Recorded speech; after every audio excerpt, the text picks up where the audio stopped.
ఆంధ్రప్రదేశ్లో సామాన్యుల దగ్గర నుండి బడా రాజకీయ నాయకుల వరకు వంగవీటి రంగా పేరు చెప్తే తెలియని వారుండరు. దివంగత రంగా పేరు చెప్పుకొని ఇప్పటికీ కొంతమంది బతికేస్తున్నారు. అనేక మంది రాజకీయ నాయకులు పార్టీలకు సంబంధం లేకుండా ఆ నాయకుడి పేరును వాడేసుకుంటున్నారు. కుల రాజకీయాల కోసం, రాజకీయ సమావేశాల కోసం ఫోటోలు పెట్టుకొని ఓట్లు దండుకుంటూ పబ్బం గడుపుకుంటున్నారు. బడుగు బలహీన వర్గాల ఆశాజ్యోతిగా పేరున్న రంగాని 3 దశాబ్దాలుగా కులానికి సంబంధం లేకుండా సామాన్యులు గుండెల్లో పెట్టుకుంటే, సొంత కులం వాళ్ళు పదవుల కోసం, రాజకీయాల కోసం ఆ మహానాయకుడి పరువు తీస్తున్నారా? ప్రజల మనిషిని కుల రాజకీయ నాయకుడిగా మార్చి వాడుకుంటున్నది ఎవరు?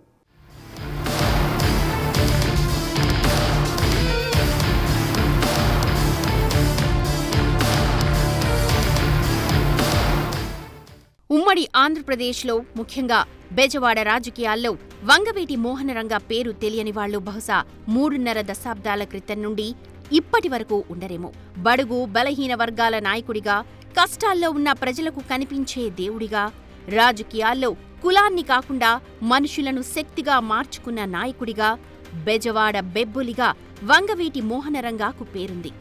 3.5 దశాబ్దాల క్రితం వంగవీటి మోహనరంగా సామాన్యుల కోసం, బడుగు బలహీన వర్గాల కోసం, వంగవీటి రంగా కోసం ప్రాణం ఇవ్వడానికైనా సిద్ధంగా ఉండే అనుచరులు వెన్నంటే ఉండేవాళ్లు. తనను నమ్ముకున్న సామాన్యులను కులాలకతీతంగా సమానంగా చూడ్డమే కాకుండా రాజకీయాల్లో సమాన భాగస్వామ్యాన్ని కల్పించి వారికి దేవుడయ్యారు. అలాంటి వంగవీటి మోహనరంగా ఇప్పుడు రాజకీయ చదరంగంలో అసువులు బాసిన 37 ఏళ్ల తరువాత కూడా అవమానాలు పడుతున్నారు. సొంత కులస్తులైన కాపు వర్గీయులే రంగా పేరుని, ఫోటోని వాడుకొని పరువు తీసేస్తున్నారు. వంగవీటి మోహనరంగా అనే ఒక పేరుతో ఎదిగిన ఎంతో మంది నాయకులు ఇప్పుడు మొహం చాటేసి పదవులను కాపాడుకోవడానికి, రంగా పేరును పలకడానికి కూడా వెనకాడుతున్నారు.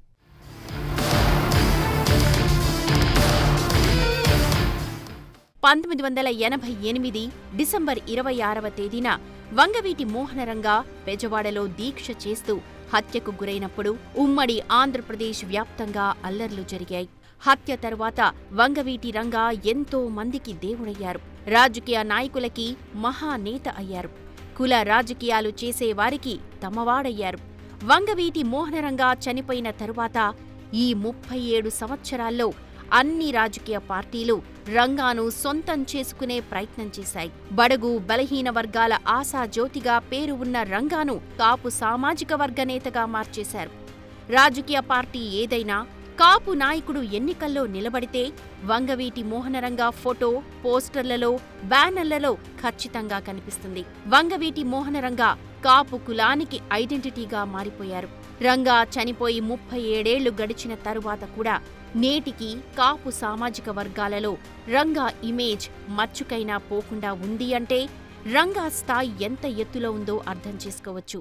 కానీ ప్రస్తుత రాజకీయ నాయకులు, నేతలు, కుల సంఘాల వాళ్లు రంగా పేరు వాడుకొని ఆయన పరువుని బజారున పెట్టేస్తూ అవమానకర రీతిలో వ్యవహరిస్తున్నారు అనేది స్పష్టంగా కనిపిస్తోంది.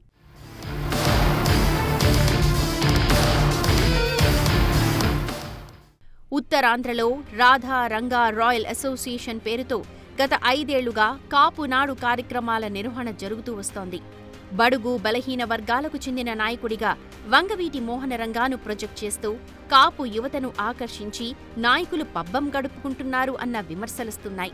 ఇప్పటి వరకు వంగవీటి మోహనరంగా తనయుడు వంగవీటి రాధా అటు ప్రజారాజ్యం పార్టీ, తర్వాత కాంగ్రెస్, వైసీపీ, ఇప్పుడు టీడీపీలో రాజకీయ నాయకుడిగా కొనసాగుతూ ఉన్నా అన్ని పార్టీలు వంగవీటి రాధాను వాడుకున్నాయి తప్ప సరైన గుర్తింపు రంగా వారసుడికి ఇవ్వలేదు.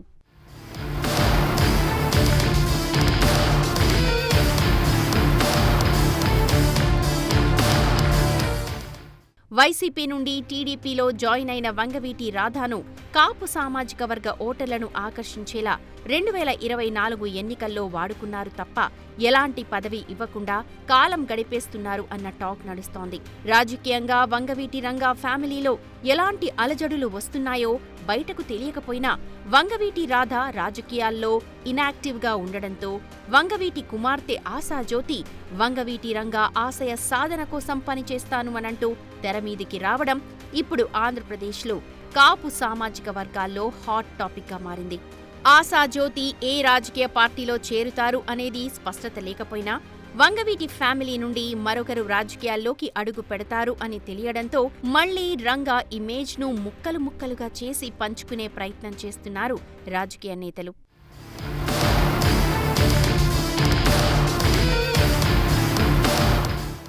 డిసెంబర్ 26వ తేదీ విశాఖలో రాధారంగా రాయల్ అసోసియేషన్ రంగానాడు పేరుతో వంగవీటి మోహనరంగా 37వ వర్ధంతి మహాసభను విశాఖ ఆర్కే బీచ్లో నిర్వహించడానికి భారీ సన్నాహాలు చేసింది.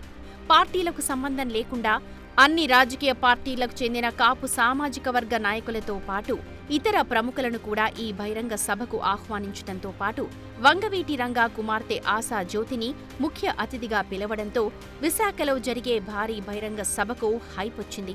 సమయం దగ్గరకొచ్చే కొద్దీ ప్రభుత్వం తీసుకున్న కొన్ని నిర్ణయాలతో రంగా నాడు సభ జరుగుతుందో లేదో అన్న అనుమానాలు తెరమీదకొచ్చాయి.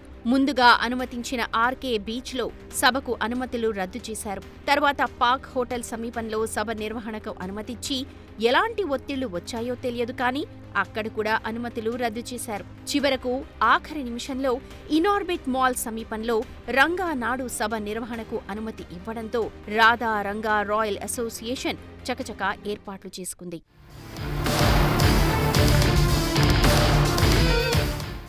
ఎన్ని ఏర్పాట్లు చేసుకున్నా వంగవీటి రంగాను వాడుకున్న నేతలు, అభిమానులు అని చెప్పుకుంటున్న కొంతమంది తమ భవిష్యత్తు తప్ప ఇంకా ఏదీ అవసరం లేదు అని భావించడంతో విశాఖలో జరిగిన రంగా నాడు సభ అటర్ ఫ్లాప్ గా మారిపోయింది. రాజకీయ పార్టీలు రంగా నాడు సభకు వెళ్లడానికి వీల్లేదని ఇంటర్నల్ గా తమ నాయకులకు ఆదేశాలు ఇవ్వడంతో హాజరవుతారు అనుకున్న అన్ని పార్టీల నాయకులు డుమ్మా కొట్టారు. కాపు నేతలు అని చెప్పుకుంటున్న నాయకులందరూ మొహాలు చాటేసి అవకాశవాద రాజకీయ నాయకులుగా మారిపోయారు. ఉత్తరాంధ్ర జిల్లాలతో పాటు ఉమ్మడి గోదావరి జిల్లాలు, కృష్ణా, గుంటూరు జిల్లాల్లో ఎక్కువగా బలమున్న కాపు సామాజిక వర్గ నేతలతో పాటు వంగవీటి మోహనరంగా అనుచరులు, అభిమానులు ఈ సభకు హాజరవుతారని భావిస్తే సభకు నేతలు మొహం చాటేయడంతో సభ వెలవెలపోయింది.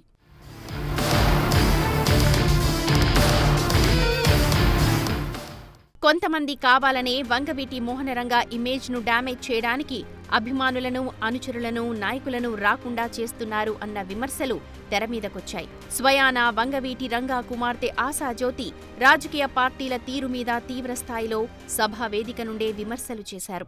రంగా గారి కూతురుగా కాదు, రంగా గారి అభిమానిగా ఇవాళ నుంచి మిమ్మల్ని నిలదీస్తున్నాను.